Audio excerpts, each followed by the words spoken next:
egaa qabsoo Oromoo mooraa qabsoo bilisummaa Oromoo keessa xiinxanaan qabsoo Oromoo qancarse maali?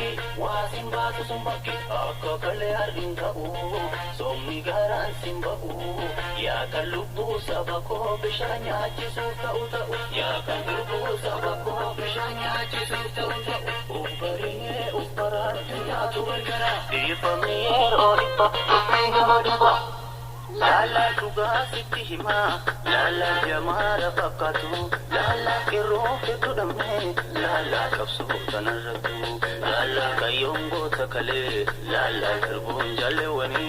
Egaa jaallan nagaa isin gaafachuun daganne akkam nagaa fayyaa jirtu. Egaa har'a haala adeemsa qabsoo bilisummaa Oromoo keessatti baroota dheeraadhaaf kan qabsoon Oromoo akkasiin hin milkoofne godhe keessaa tokko gandummaadha.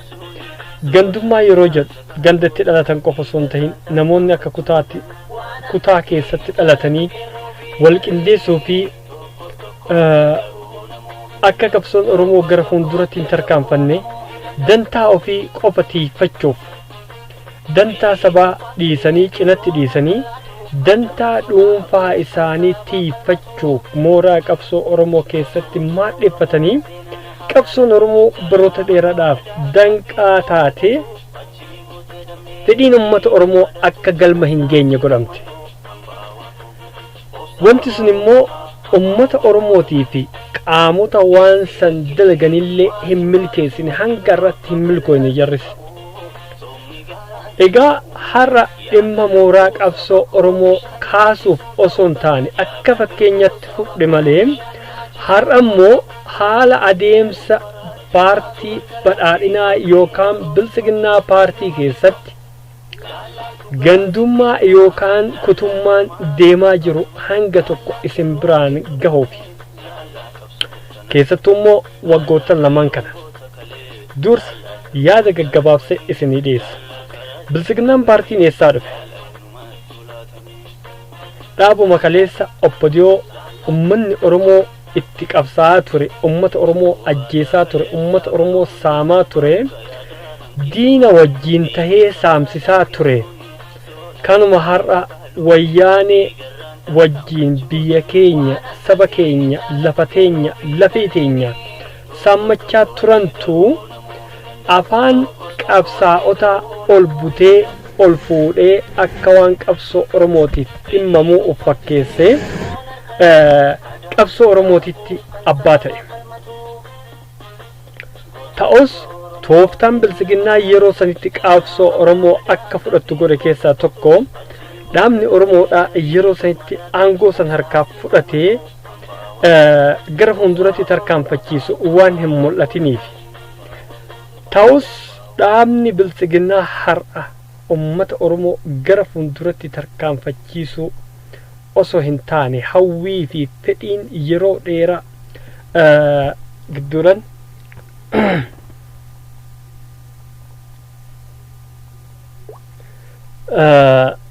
dhiifama ummanni Oromoodha waan barbaadu san osoo hin argatin hanga irraa jira jechuudha.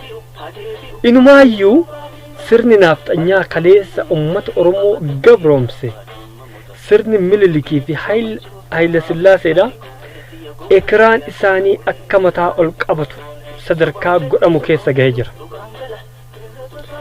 Ilmaan nafxanyaa olaantummaa isaanii deeffachuudhaaf yeroo eekamantu yeroo mallattoolee garaagaraa mul'isantu mul'ataa jira jechuudha. Fakkeenya waan kanaatiif torbee darbee na fakkaate ambaasaadar Suleeman Daddafoo hammeenya Minilik barreessinaanii har'a aangorraa isa kaasuudhaaf ilmaan nafxanyaa gaarri isaan hin baane tabbi isaan hin buune hin jiru jechuudha. Kun maal agarsiisa? Sabboontota Oromummaa calaqqisan ilmaan Oromoo kanneen sabboonummaa calaqqisan dhabamsiisuudha.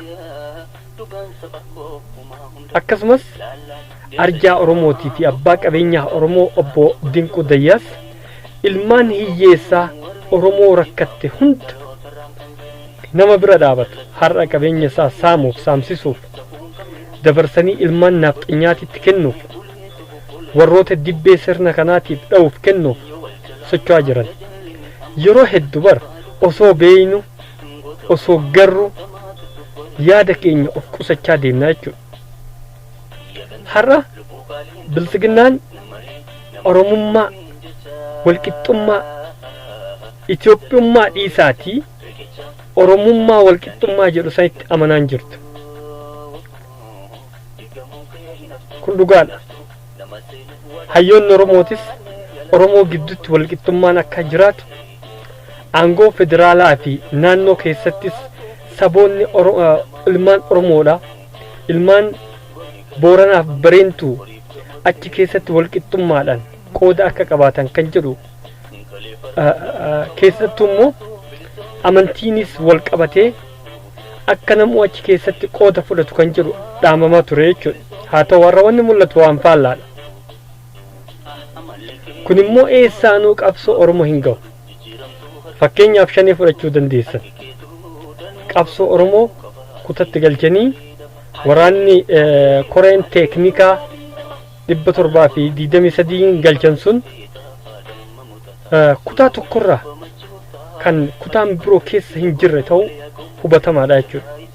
Eenyuuf akka qabsaan kutaadhaaf akka qabsaan immoo Oromummaaf akka qabsaan waan baay'ee nama dhibaati. Har'a bilisiginnaa keessattis homa kanatu deemaa jira.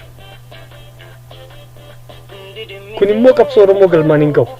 Keessattuu caasaan mootummaa naannoo Oromiyaa keessatti wanti amma deemaa jiru gandummaa haadha nyaatti fiduun ilmaan Oromoo diiguudha malee ilmaan Oromoo ijaaruu miti. Badhaadhinni yookaan guddinni dhufu walqixxummaa Oromummaa yoo achi keessatti hin calaqqifne badiin teessan ammallee badima. Uummanni osoo beeku callisa malee isin warra harki dhiigaati. Harki keessan dhiiga qaba. Tarii toobattanii yookaan duubarraa deebitanii kan jedhuuf uummanni Oromoo callise malee warruma waggaa 27 sirna wayyaanee wajjin walqixa gaafatamuu qabdan isinis silaa. Haa ta'u carraan fuudhee dhiiga qeerroo fi qarree Oromootiin 4 kiiloo isin seensise.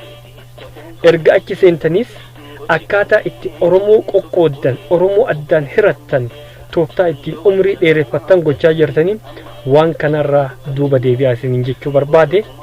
Waan kun hammeenyatti isin oofa. Oromummaa kan namni namaa qootu osoo hin ta'in kan uuman Rabbi nuu kenne jechuudha. Mootummaa naannoo Oromiyaa shira dhiyeenya kana oofaa jirtu gandummaa nurraa dhaabaa. Kutummaa nurraa dhaabaa.